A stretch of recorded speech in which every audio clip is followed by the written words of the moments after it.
አንድ ደቂቃ ውድ የሚሆንበት ጊዜ እያንዳንዷ ትንፋሻችን ጠቃሚ የምትሆንበትና ወደ ኸይር መንቀይርበት እድል ቢኖር ረመዳን ነው። ብዙ ሀጃዎች አሉብን፣ ብዙ ጉዳዮች አሉብን። እጃችን ወደ አላህ ከምንዘረጋባቸው 3 ወቅቶችን ላስታውሳችሁ።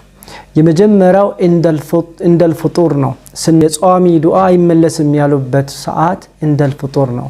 እኛ ቢዚ እንሆናለን ተምራችን ጋር ስንቡሳው ላይ ምናምን ውሃው ጋር እሱን ያንን ቢዚነት ቅነስ አድርገን ወደ አላህ ምንወደቅበት አንድ ሰዓት ነው። ሁለተኛው የረመዳን ውድ ሰዓት ማለት በአዛንና በኢቃም መካከል ያለች ክፍት ሰዓት ላይ በደንብ ወደ አላህ መዋደቅ ወደ አላህ እጃችን ማንሳት ይኖርብናል። ሶስተኛውና ወሳኙ እንደ ሱሑር ነው። አኺረ ሌሊት ላይ ማን ነው የሚለምነኝ ምሰጠው፣ ማን ነው እስትግፋር የሚያደርገው እምምረው፣ ማን ነው ዱዓ የሚያደርገው መቀበለው የሚልበት ውድ የሆነች ሰዓት ነው።